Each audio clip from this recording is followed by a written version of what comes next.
Good morning, good afternoon, good evening. Thank you for joining me today. Looks like we're live. Everything looks like it's working. I'm always paranoid about everything working because, technology gremlins and I get along very well. But welcome. Thank you for joining me today on another live Q&A. I do these every Tuesday. If you don't know who I am Angela. I am a full-time voiceover artist and audiobook narrator. And my YouTube channel here is dedicated to all of you that are just getting started out in this wonderful world of voiceover and audiobook narration. And through my channel, I share with you some techniques that I use every day in my own voiceover business. And I answer your questions on these Tuesdays. That's what these are for. And if you've been here before, then you know that every week I have a poll. And today's poll is, do you have social media accounts specifically for your voiceover or audiobook narration business? And this would be separate from your personal account, I would think. Although I think maybe even these days it doesn't even really matter. There's a thought. Anywho, let's hop on over and see what everybody says. So far we have about 14 votes, and 36% of you said yes, 50% said no, 14% said not yet, but I plan to, and none of you said what is social media, so that in itself is good. I think with the no question, that could be taken as maybe I have a personal social media account, but not a business social media account. I think you could technically use either one to promote your voiceover or audiobook business.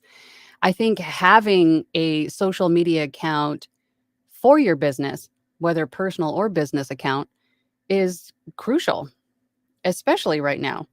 I mean, if you don't have an agent, your profile is not on all of the different platforms for social audiobook narration or to find voiceover work, social media can be a great tool to make connections and, to have people know that you're there and who you are and what you do and what you can provide. It's a great way to make connections, not only with clients, but with other voice actors and audiobook narrators. I get messages every so often for, hey, I need another female voice for XYZ project or for this audiobook or for, you know what I mean? Make connections with other voice actors and audiobook narrators. And social media is a great way to do it. And not only that, but for your own mental health, right? Voice acting and audiobook narration can be a little bit lonely. You're in a room, as my t-shirts say, I'm in a padded room all day and talk to myself, or I talk to myself in a padded room all day and get paid for it, right?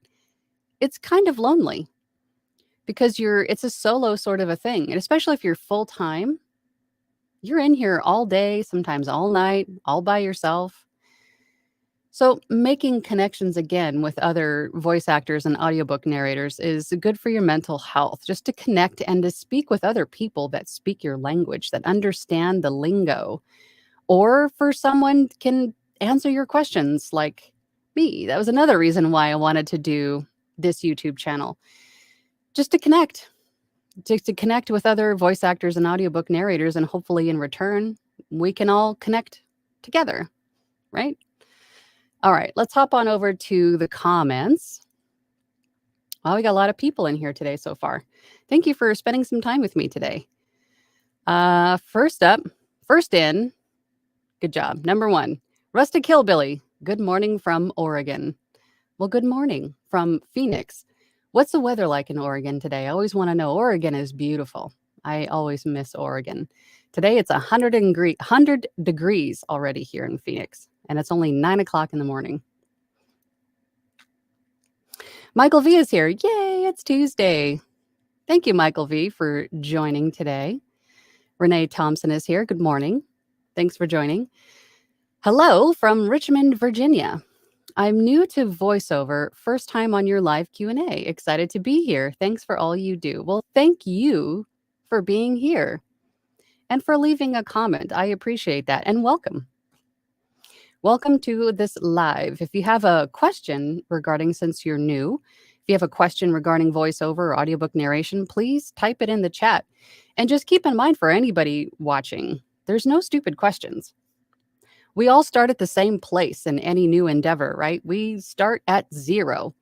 We don't know anything about what to do or what the lingo means or what gets plugged into what. There's a lot to it. So if you have questions, definitely ask. That's what this is for. Sally Morrill is here. Good morning from Pensacola, Florida. Saw you on the workshop with Susan and Anthony. Was great. Oh, thank you. Thank you for watching that. Yeah, that was fun. What she's referring to is that I'm one of the coaches for Anthony Pica's Elite Academy, which is a voiceover audiobook academy. We have 6 different coaches. Anthony's included in there. And every day of the week, aside from Sunday, I believe, I'll have to double check that, there's a class on different aspects of voiceover, acting, e-learning, the technical aspects, your DAW. I have the audiobook section on Friday, and we had a live event on Facebook where we went through some of the auditions for Anthony's audiobook production company that he's launching. So that was fun. That was last weekend. Thanks for watching. Thanks for commenting. And thanks for being here. The Spectral Voice is here. Good morning. Good morning from Tucson, Angela. Hope you're doing splendidly. Good vibes. Thank you for the good vibes. We always need good vibes. I'm sending good vibes to you, my friend. Thank you for being here. Laura is here. Hello. Oops, I just scrolled up too far. Hi, Angela from Holland. Oh, beautiful. I ordered your Upwork course yesterday. Looking forward to better figuring out that platform. Eesh, do you still do a lot of work there? And thank you for purchasing the course. I appreciate it. Upwork is, each platform is a different beast in and of itself. It is structured a specific way. It's not super voiceover friendly as of yet, because as you may have already noticed, or anybody else using Upwork, you're charging per hour on your profile. And as we know, voiceover and audiobooks are not charged per hour. We're charging per word. So what you have to do is every time somebody reaches out to you, you have to give them a fixed price. The price of the finished project that you're doing in its entirety. Same goes with an audiobook, same goes with, anything else that you're doing. So in that respect, Upwork is still not super voiceover friendly. But if someone does reach out to you, hopefully they're open to understanding that is how pricing is structured for voiceover. But it is difficult there. But to answer your question, I do work there still. I have a few repeat clients there on Upwork, and repeat clients is ultimately what we all want on any platform, right? But most of that is audiobooks, e-learning, and IVR, phone messages, phone trees. So that is mostly what I see on Upwork. And yes, I still get some work there from time to time. John Popovich. Oh, did I just get a super chat? Oh, thank you. Louie. Thank you so much for the super chat. How can we audition for legitimate cartoon characters? Oh, that's a great question. I think when you say legitimate, I'm thinking that you mean like an upcoming cartoon series or a video game series or something of that nature.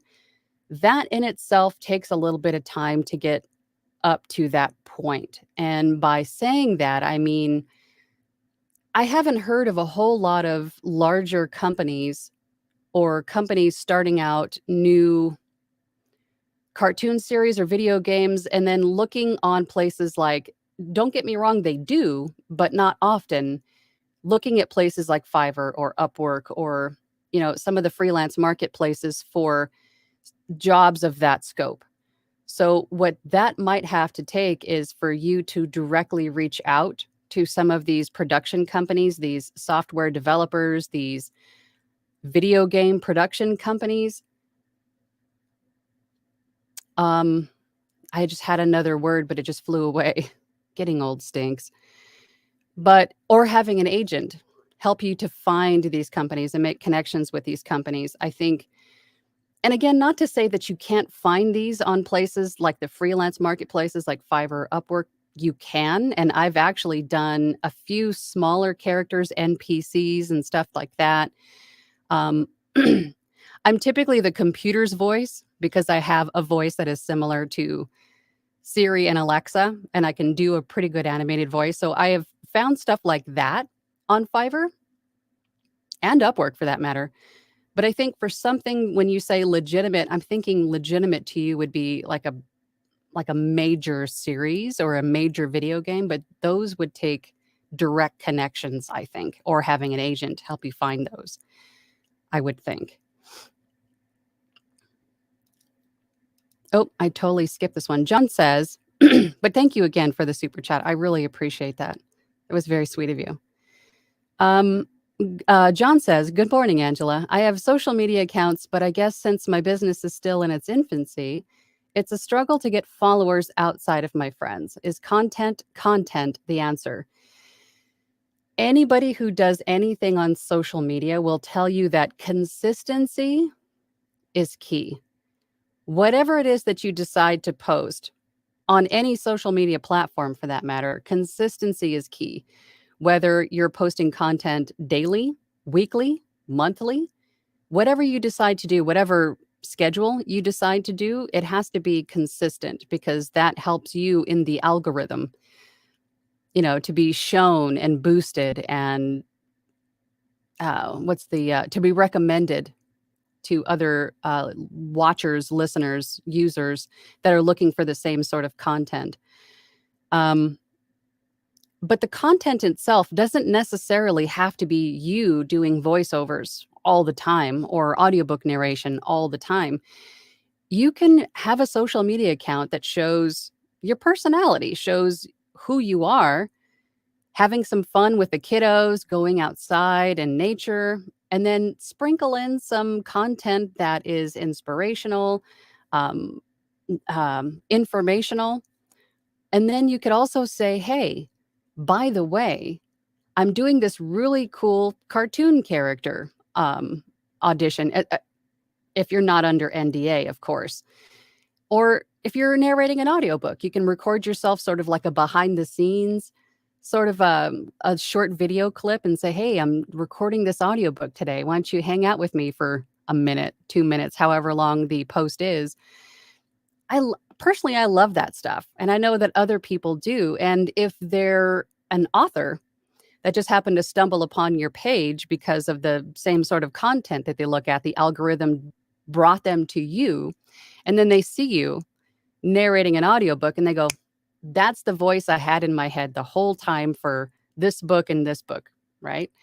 So consistency will help to feed your algorithm to help you be shown to more people. And then the content itself doesn't necessarily, it should be a good mix of things. Personal opinion. Ultimately, it's your business. You do what you want to do, but that's what I think. And I think that method for me helps me to grow organically. I'm not being too salesy, too pushy. It's just me showing who I am and what I do in a very organic sort of way, if that makes sense. Great question, though. Stacy's here. Good morning, Stacy, my darling. She says, John, I have an Instagram and getting followers has been super hard for me. Yeah, Instagram has been, it's tough. It's tough. I don't want to use the word picky, but I think Instagram is a place where it's very difficult to gain a following. But I think being interactive with people, to interact with other users and then to interact with the people who comment on your content is definitely helpful. But people who use Instagram, I find that they know the power of their like, they know the power of their comment, they know the power of the interaction with your content is. So, I think it's a little bit harder there. But I always recommend TikTok. I know some of you go, geez, isn't TikTok for kids? Excuse me. I said the same thing. But there are a ton of voice actors and audiobook narrators on TikTok. There are a ton of production companies on TikTok. There are a ton of authors on TikTok. There's people of all ages on TikTok making content and sharing ideas and information or just venting, sharing opinions about things. TikTok is a great place to be, personal opinion. And but be careful because you can just get sucked right in and you're there. You're just dedicating hours to TikTok. It's very easy to do. Josiah Norton says, good morning. Thank you for being here. I just started a podcast on Podbean that I plan to narrate my writing stories to get me out there. Also, for when my main work in progress story is done. I think that's a fabulous idea. Podcasting is another great way to introduce yourself to the world. And that's what I call it. I don't really say marketing because I like to take the more organic approach. But if you don't do something to get yourself and your voice out there, nobody knows that you're there. You have to introduce yourself to these people, to anybody, everybody.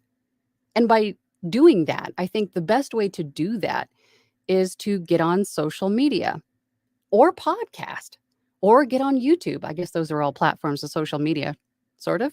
Maybe apart from podcasting, that's a whole different thing in itself. But I think that's a wonderful idea. That's a great idea. I think you should totally do that. And then let us know what your podcast name is going to be so we can all help you out and subscribe. Tony's here. Good morning, Tony. Oh, I just scrolled and lost everybody again. Here you are. Hi, Angela. Greetings from Ireland. Would you say VO work can be stressful or cathartic? Also, would you say accents, particularly American, is more in demand than other, or is it hard to say? That is a wonderful question. Any business has its stress points, right? I think any business, when you're self-employed in any business that you're running yourself can be stressful. There's a lot of hats you have to wear, and you have to be mindful of taxes quarterly here in America. You have to be mindful of your marketing plan, your business plan. Are you making enough connections with clients? Are you doing enough work to cover all of the subscriptions and memberships and all of the things that you need to belong to in order to find that work to start? So it can be stressful, and there's a lot of hats that you need to wear. But in regards to the accents, it's funny because one of the toughest accents for me is Irish. And we're talking about Irish and American accents. It's so funny. But I wouldn't say that it's more in demand. It might be because American is sort of what's the word I want to use? I'm not going to make you guys wait on my slow moving brain this morning, but I really don't know how in demand, to use the verbiage, an Irish accent is.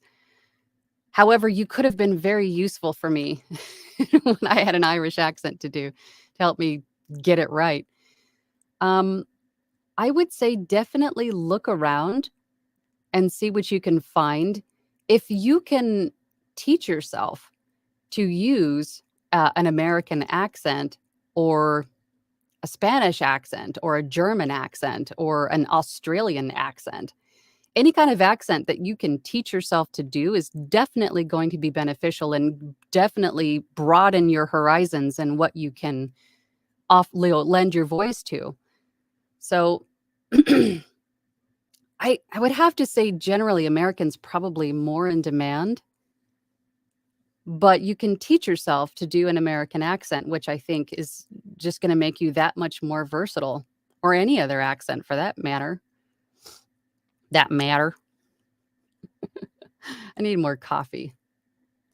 But that's a great question. Thank you for asking it. Josiah Norton says, get out and go skateboard. Great for mental health when I hop out of the recording room. mentally freeing activity and also challenges yourself. That's a great point. Yeah, I think mental health, especially right now, is just so very important. We've been all locked down and locked up for the last 2 years. This year has been very troublesome in a lot of respects. And everybody, especially in a job where you're sitting in a room by yourself, you're a solopreneur and it's tough. It's tough. I think anything that you enjoy, like skateboarding, painting, watching maybe a show on TV, go take a walk out in nature. See if you can find a tree to touch your shoulder. I don't know if you guys watch TikTok or I'm sure they're on Instagram too, where the new trend is to have a tree touch your shoulder by just asking it to touch your shoulder. Go out and try that and see if you can get a tree to touch your shoulder. Anything that you enjoy to take a break from being in your booth. Getting in touch with nature is very good. That's a great comment. Thank you, Josiah. Infinite Light Forces, good morning from Calgary, Alberta. Good morning. Not a question yet, but a comment to say that I really appreciate your content. Thank you. I really appreciate your comment.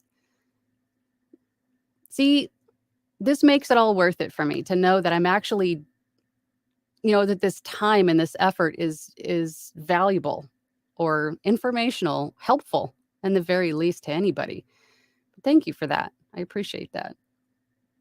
You know what? Let's go check the poll really quick. All right. So I remember where I'm at here on the comments. Okay. So let's go over to the poll. So today's poll again was, do you have social media accounts for your voiceover and or audiobook business?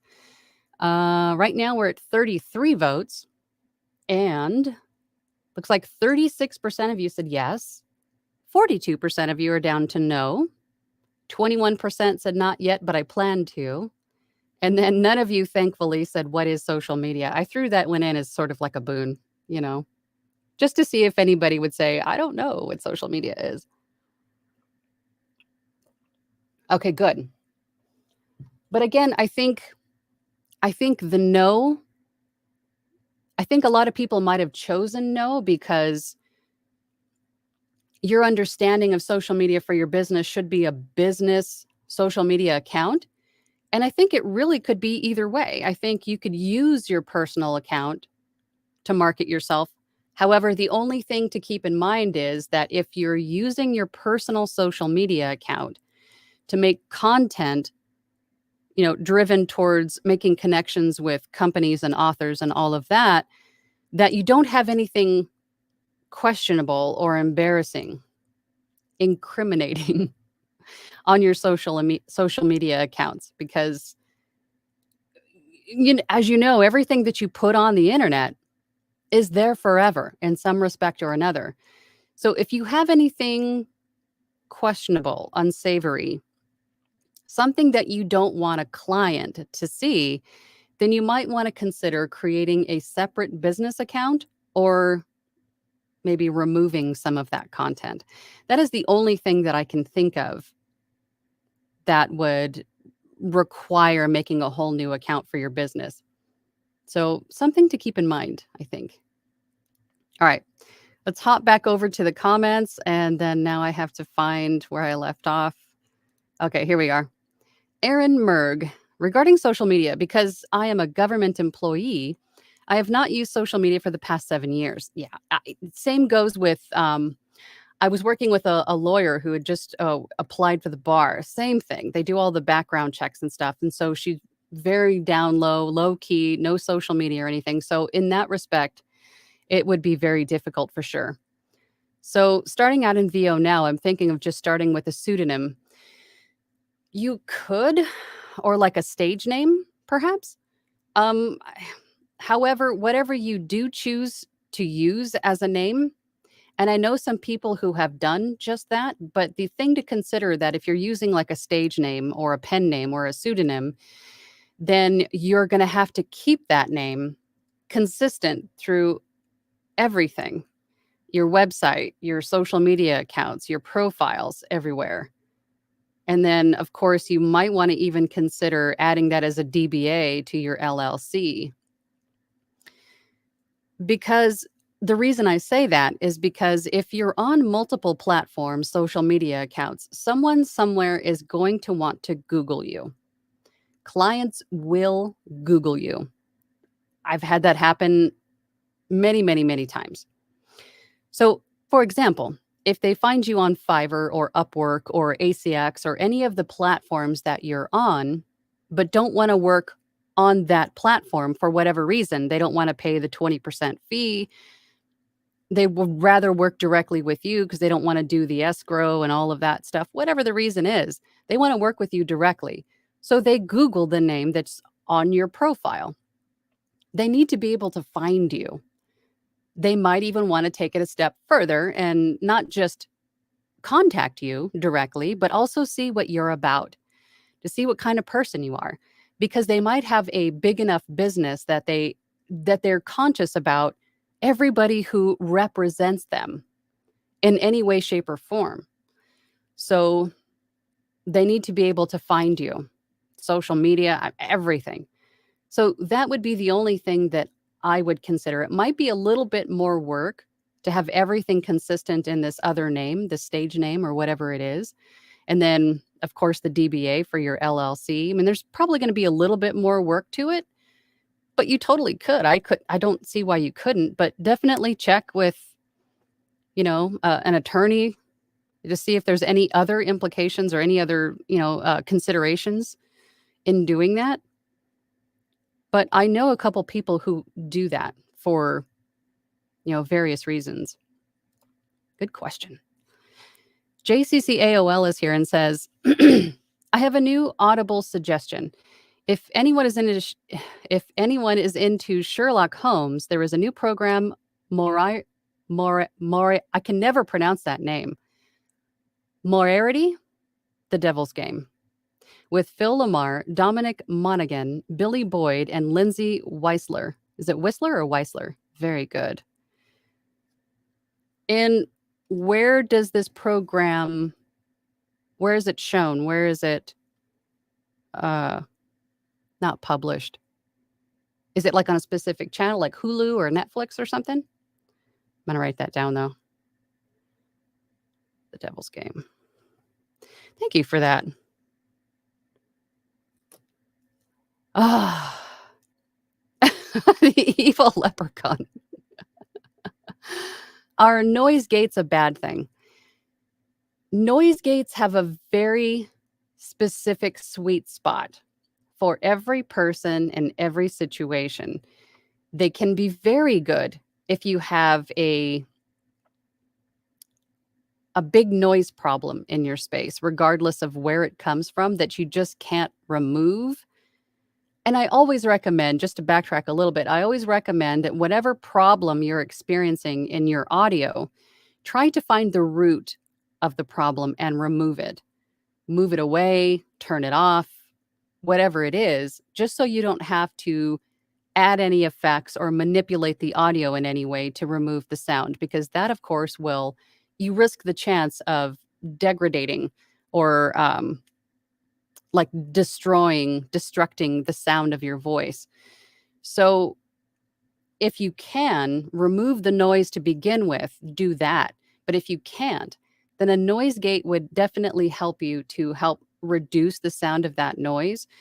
But again, the sweet spot is very, very small in my experience anyway, because if it's too high, then you run the risk of cutting off your T's or sounding pixelated, or it's noise gates can very easily make your voice sound horrible if it's not done just perfectly right. But in the last couple years, there have been some really great plugins that have been introduced through isotope.com and through waves.com, where there are noise suppressor plugins, which are usually between $30 and the isotope package starts at, oh my God, is it 200? But the isotope plugins are phenomenal. And there's 3 different packages for them. Like the smaller one has a few, the middle one, which is the standard, I believe, has a few more. And then the advanced has all of the plugins in it. And But my point is there's a lot of plugins that are available now that weren't available a few years ago that are very good at reducing background noise or removing it completely from your voice. So you don't necessarily have to use a noise gate. I mean, depending on the equipment that you're using, if you're for example, if you're looking for a piece of equipment that has a noise gate in it that's $200, $300, I would suggest first going to waves.com and looking at NS1, which is a great noise suppressor, and that's usually on sale. Every time I've looked at it, it's been on sale for about $30. I would try a plugin if it's more cost effective first, because that might help. And to save you all the time of trying to find that teeny weeny little sweet spot on that noise gate to make you still sound good, but reduce the noise in the same at the same time. I know that was long-winded, but I'm traumatized from having to find my own sweet spot on my noise gate. Stacy says, "Dang it, correction to my earlier typo, Instagram. I know what you meant, Stacy. You're fine." Phil says, "Hey, Angela." Hey, Phil. What's happening? Phil says, "Do you have a routine you follow before you start VO work? Meditation, mantras, music, quotes, jogging, etc." You know, I wish I did. But my morning routine before I come in here is just as normal as any other parents, right? You get up, you make coffee, take the kiddo to school if it's that time of the year. Come down here and maybe do some vocal warm-ups. I think it really depends on what kind of work I'm doing for that day. If I'm recording meditations or affirmations or something that needs to be more, the intent needs to be more mindful and intimate, so to speak, then I will sit here and maybe just close my eyes for a few minutes. If you notice behind me, all of the lights and stuff that's in here, when I'm in here working, this big ring light, this big bright ring light is not on. So it's very dim and relaxing, and the lights are very calming. So that definitely helps me to get in the right mindset. But maybe that might not work for you. Maybe, like you said, jogging would work. Maybe a nice workout before you come in to do some VO work works for you. I say do whatever you want to do that works for you. If you want to jam out to some music beforehand, do that. While I was getting ready this morning, I had my coffee, got dressed, brushed my teeth. I was listening to Jurassic Park on Audible while I was getting ready, while I was putting my face on. And then I came down here and got to work. So whatever works for you, right? But I don't have a specific routine. It's just, a normal morning routine. Laura says, "If a client asks to do a live directed session through Skype, how do you best set this up with tech? Do you Skype on the same computer with the DAW or phone? Any suggestions?" A live directed session through Skype. I think if you're not using Source Connect or something like that where they can record on their end, I think using Skype is just for the directed part. You would still need to be recording on your computer, on your DAW. And then you would edit it, master it, finish it, and then send it to them if they wanted you to. They might tell you up front just to leave it raw. Send me the whole file, mistakes and all.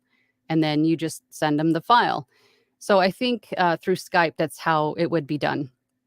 On your computer, you would have the Skype window open or not, but as long as you can hear the direction, but you would be recording on your DAW on your end. Good question.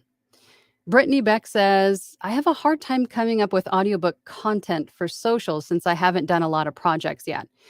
You could definitely just grab a book off your shelf or maybe do an audition. You could say, "Hey, I'm auditioning for this book today or 2 books today. Come on with me and see how it's done." You could do that. All right, let's hop over to what time is it? Oh, we got time. We got about 25 minutes left. Let's hop over to the poll really quick and see what we got. All right, so today's poll again. Let me put it on the screen because I can. Do you have social media accounts for your voiceover or audiobook business? And so far, we have 37 votes. 32% of you said yes. 43% of you said no. And again, I think the no's come from maybe no, I don't have any social media accounts for my business at all, or I don't have a business social media platform, which I think doesn't really matter for this type of work unless you have questionable content on your personal accounts that probably need to be removed. And then 24% of you said not yet, but I plan to. And then none of you said what is social media, which is still good. Everybody at least is on the same page with me with what we're talking about anyway. But I think you should. I think you should. I think if you don't have a social media account for promoting your voiceover work or audiobook narration work, I think you should. And again, it doesn't have to be all about you narrating audiobooks or you performing voiceover. You could share tidbits about yourself. Have some fun with the dog. Go out in nature and take a walk and just share a thought of the day. And then every once in a while say, hey, this is an audition that I did for this book or this, whatever it is. Or you could even share a little snippet of a project if you have your client's permission to do so, or a little snippet of a demo. Hey guys, check out my new demo. I just had it finished. I've just finished it myself. I just put this together. What do you think? Play the demo and then just have maybe a static image. There's a lot of different ways you can go about it. I think my main problem with social media in the beginning was that I was never really into social media. I mean, I liked being able to connect with people. My Facebook was just mainly people that I knew in high school, in a different state. But I never really had an Instagram or a Twitter or, I never really, because I'm so introverted that I was never really one to reach out and to post content. I was never one that said, hey, look at the sandwich I ate today. I was never that person. But with a business, and not just voiceover and audiobook narration, but any business, you have to market yourself. You have to introduce yourself to the world. Otherwise, nobody knows you're there. And my air conditioner just kicked on. I'm sorry if it's now noisy, but I'm glad it did. It's 102 outside and it's getting warm in here. But mix it up, show your personality, show you having fun out in the park with your dog, and then do some behind the scenes audiobook narration. I think inspirational quotes. What if you recorded a inspirational quote and then made a video out of it and then posted that on social media? And side note, videos are very popular. If you can make a YouTube short, if you have a YouTube channel, an Instagram story, a TikTok, and I'm doing this a lot, I don't know why, a TikTok video, and those are, I think, 30 seconds to 3 minutes, the video can be. So videos, little bite-sized videos, little bite-sized distractions are what people are really looking at these days, I find. So if you can make a little video of yourself recording an audition, I think it would be great.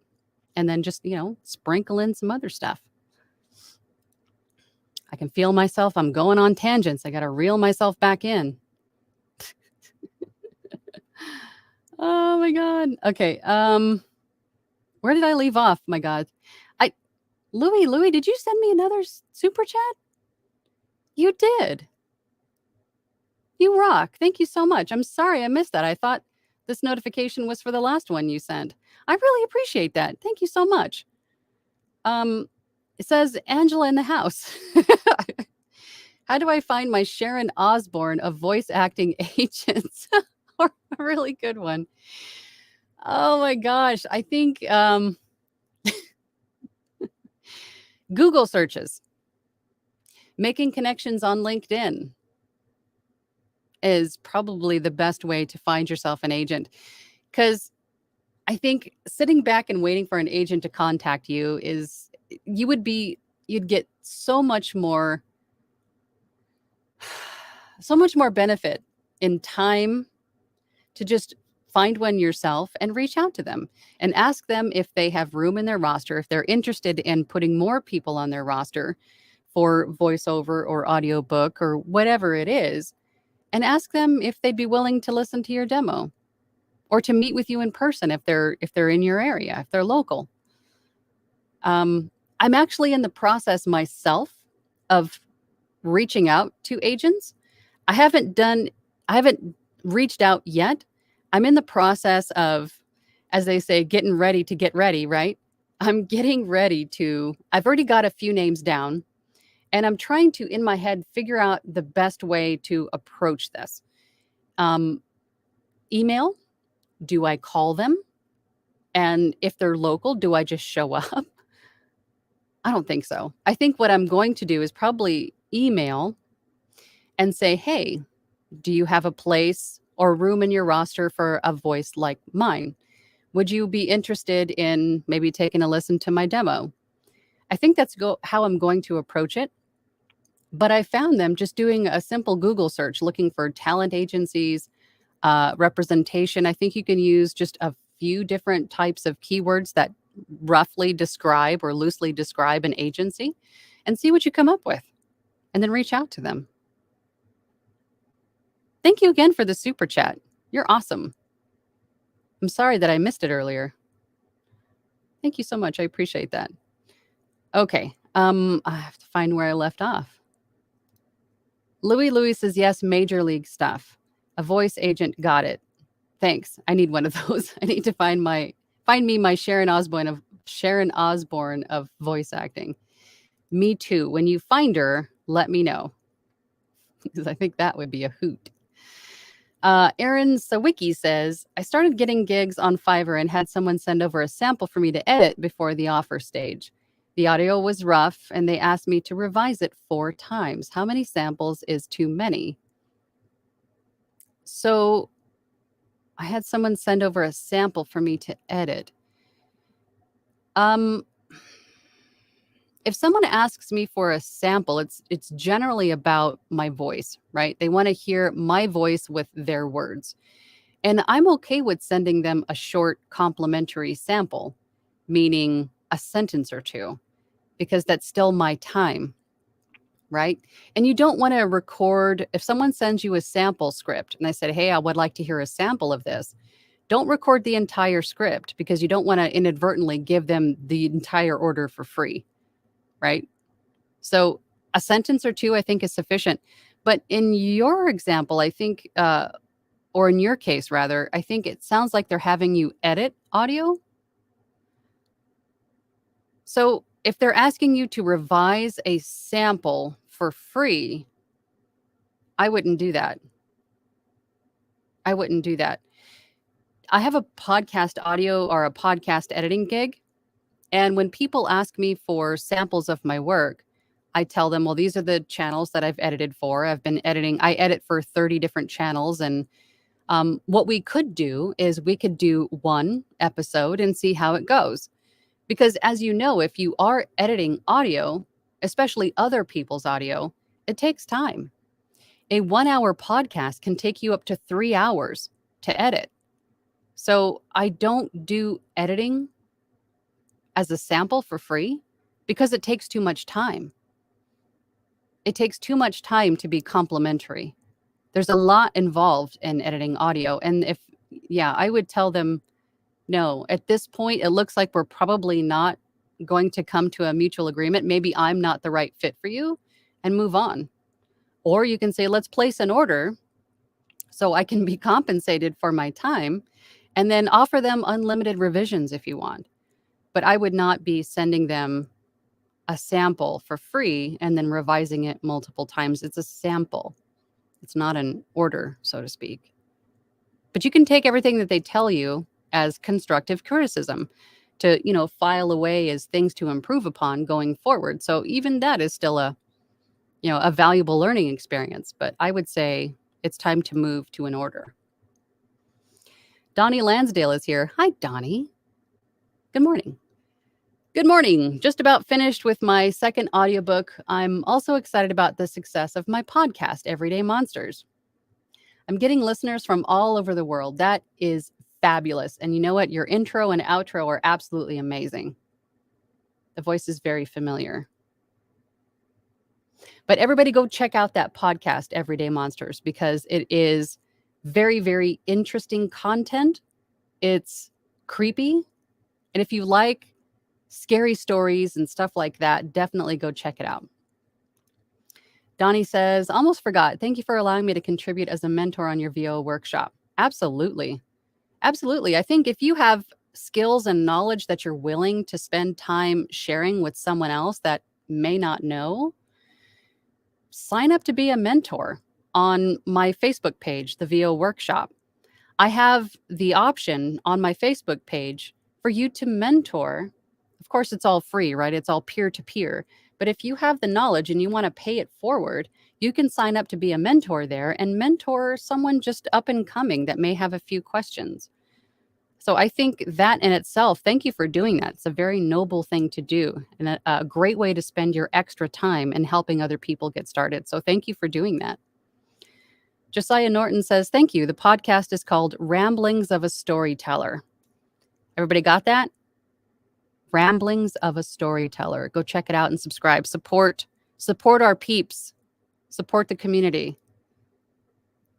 Sally says, when have a book to narrate, how long does it take you to review the material and get set to record? It depends on what kind of book it is. If it's a cookbook or some other sort of like self-help book that's not, there's no plot, there's no characters, it's just an instructional how-to basically, or an informational type of a book, I would say that there really isn't a whole lot of prep to that. The only thing that I would look for in those are pictures, graphs, footnotes, anything that is absolutely necessary for the book to make sense. Maybe reach out to the rights holder and tell them that they can offer an accompaniment, an accompanying PDF to their audiobook to include their graphs and pictures if they're necessary to make the book make sense, and then let them know that up front. But other than that, there's really no prep to that kind of book.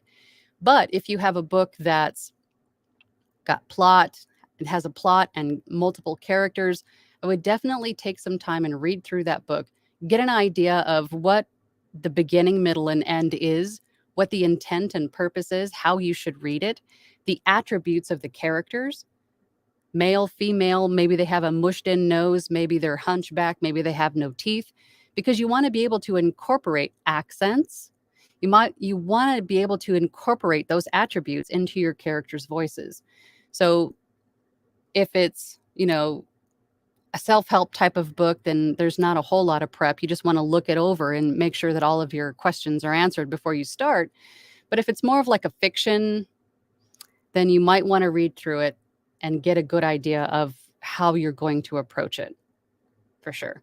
But I have a few different videos here on my channel that address, I think, just that. I have a handful of audiobook ACX videos here on my channel that you could check out.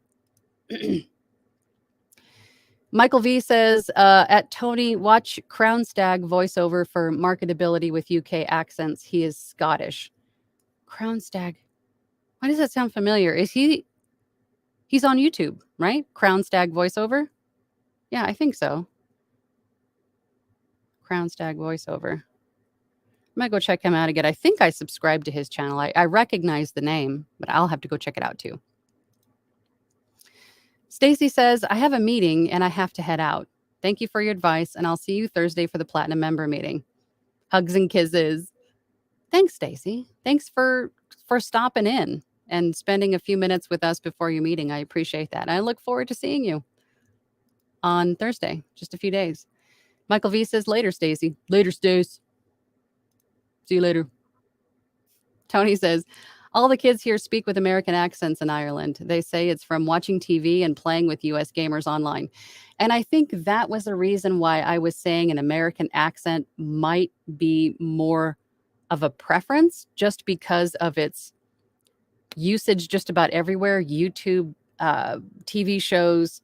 So I get that part, but I think, and for me too, I think I would have much broader horizons in this industry if I could teach myself to effectively utilize an accent other than my own. If I could teach myself to do a British accent appropriately, or an Irish accent, or a German accent, my brain and my mouth do not communicate effectively when I'm trying to do accents. So I think that is one thing that I definitely need to focus on. But I think learning multiple accents is definitely going to be advantageous for any voice actor or audiobook narrator. So I see your point there for sure. Michael V says, cheers, man. Oh, I'm sorry, the other way around. Tony says to Michael V, cheers, man. I love this community. Okay, we got about 10 minutes left, so I'm going to try to get through these comments quickly. Sally says, I have 5 different social media platform accounts, and only LinkedIn is my professional side at present. Plan to open separate professional accounts in other platforms once I get my equipment. I think that's good. I think having social media platform on every platform is going to be advantageous for you as well. That way, any which where the eyeballs land, they will see you. But the key, again, to social media is consistency. Whatever platform you choose, and I say all of them, the more the merrier. And keep your username or handle roughly the same so you're consistent in that respect too. But anywhere you decide to go, whatever kind of content you decide to use, the key is consistency. Gary V says the same thing. If it's a minute, if it's 3 minutes, if it's, in runtime, if it's daily, weekly, monthly, whatever it is, just keep consistent with that schedule. That is the most important thing for social media. Michael V says social media equals huge time suck if not careful. Absolutely. In my case, TikTok. Tony says, great tips and answers. Thanks, Angela. Thank you. Thank you, all of you, for asking great questions today. Great. More irity. Thank you for that. VoiceOver Van Deen says, afternoon. Regarding socials and commercial work, it's nice when you're given permission to share your client's advertent content and tag them in your Facebook, Twitter post equals increased visibility for all parties. That is an excellent point. And I'm glad you brought that up. Because once you're not brand new, and you starting to have work that you have done, if you have permission from your client, of course, and you're not still under NDA, and you can use the content that you made, when you do post it, tag the business that hired you to do it. Because that also helps you to promote the content for yourself and for them. And it also opens you up to more of their connections as well. It'll help you to be seen and heard by their connections as well, which definitely will help you grow. That's a great point. I'm glad you brought that up. Thank you, VoiceOver Van Deen. JCC AOL says it's on Audible. I recommend this if anyone is interested in doing radio drama with multiple players. It's free if you have an Audible membership. Oh, that's cool. Is that the Sherlock Holmes thing? Am I looking at the right thing? Oh, yeah, it is. Okay, I'm sorry. I had to scroll up and see. Sherlock Holmes. Okay, Audible. That is really cool. Let's go check that out. I like it when you have interactive sort of material like that. Michael V says, what do you use for mouth noises in your recordings? I have the Isotope Advanced package bundle that has the mouth declick in it. And this was before mouth declick was offered in the standard package, which is the middle-sized bundle. And that single plugin has been huge for me and cutting down my editing time. Instead of having to manually heel brush out mouth noise after, click after click after click, that one singular plugin cuts my editing time down by 80% or more easily. That is, and of course, if you can get around it with hydration and the green apples and what everybody else, whiskey in some instances, whatever works for you to reduce the mouth noises to start. But I have tried everything. I just have one of those naturally super sticky mouths, apparently, that just clicks and pops. And I'm sure you guys have been hearing it the whole time I've been talking. But I use that plugin from Isotope, the mouth declick, not the declick, the mouth declick. That is the one that you want. And that plugin is gold, absolute gold. JCC AOL says, in regards to routine, there is no set way since people's schedules vary, but I usually try to get my writing and my workout out of the way first. Yeah, Then I can focus on recording. Yeah, getting a workout in before is definitely good, and I think I need to incorporate more workouts in my routine, to be honest. Aaron says, "The tangents are great. Keep them coming. Sometimes there's little tips in there that are articulated in a way I haven't heard. So don't tell me that you like my tangents, because then I'll do more of them, and they're just time suckage. But I'm still gonna try to reel myself back in, but if I run on a tangent, then I hope something in that rambling would be useful." Thank you for that.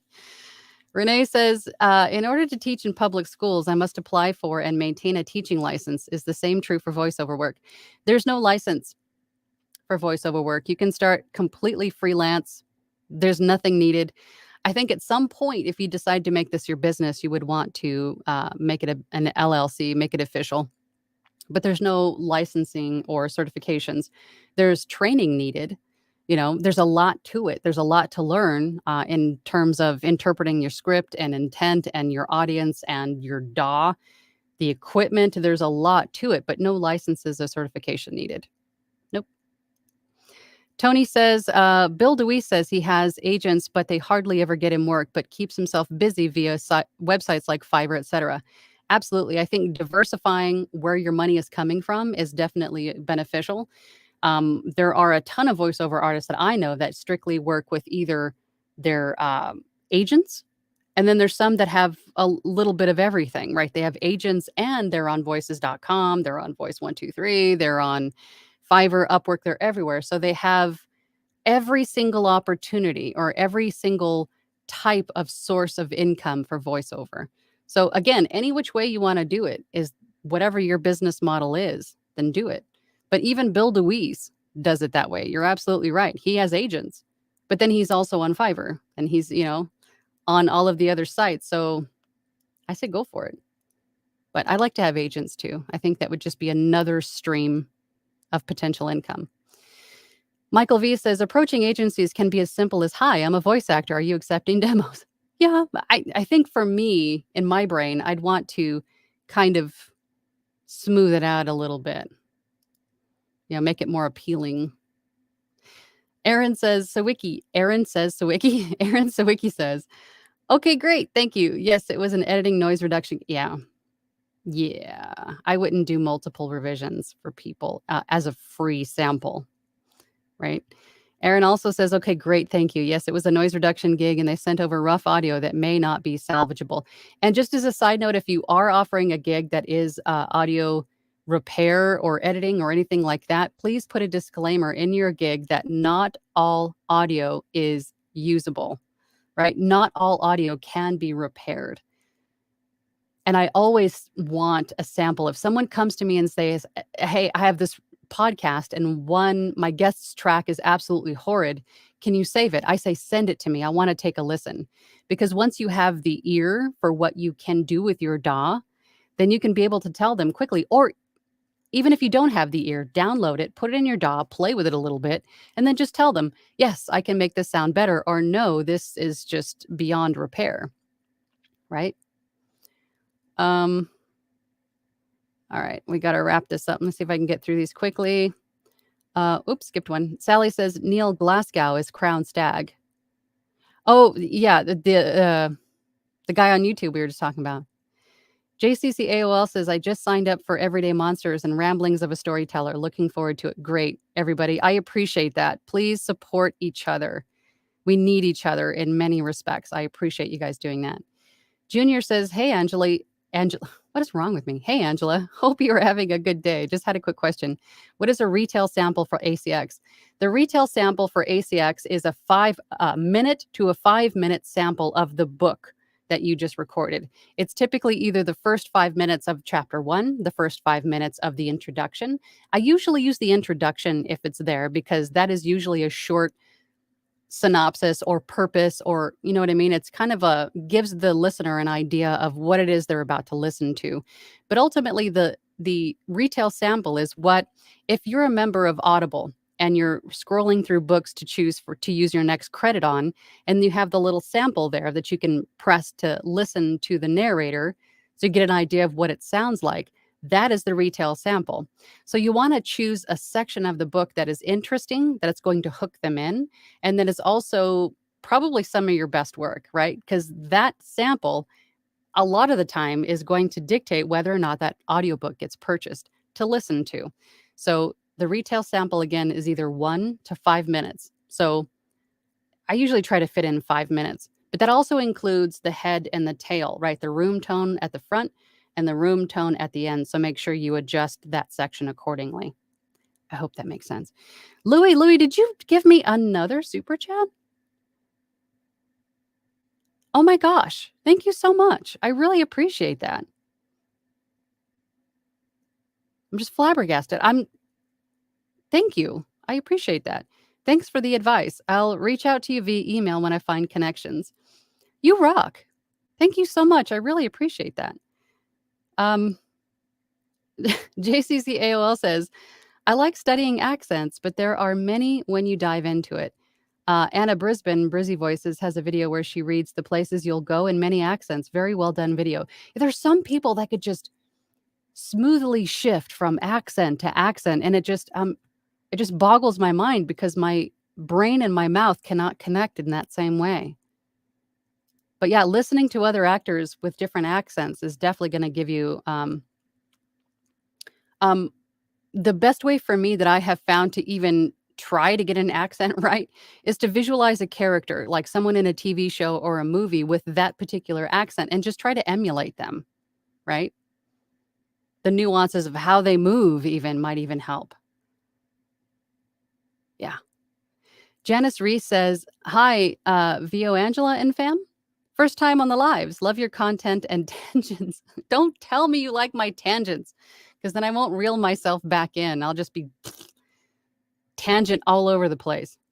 But I appreciate that. Thank you for watching. Hope to see you next week too. Suzette Affirmation Candles. I hope I said that right. Thank you for caring enough about this community to share your time and expertise. And thank you for joining. Thank you. Thank all of you for joining today. I appreciate all of you, and I appreciate the fact that we are a community, that we need to support each other. And I appreciate everybody in here so just doing just that. Those of you with podcasts, Everyday Monsters and Ramblings of a Storyteller, check those podcasts out. Go check out Crown Stag. There's tons of great content out there if you look. And in our own community of voice actors and audiobook narrators, let's support each other. I think that's fabulous. Linda McLaughlin says, first time joining all of you. Will make an effort to make sure it's not the last. Thanks, Angela, et al. You guys rock. I really appreciate you, but I have to go. I've got a good deadline that's like looming over my head that I have to go. But I appreciate all of you for being here, and I really look forward to seeing you all next week. Same bat time, same bat channel. Here, I'm going to put it on the screen here. So every Tuesday at 12 p.m. Eastern Standard Time, I will be here, and I look forward to seeing you all next week.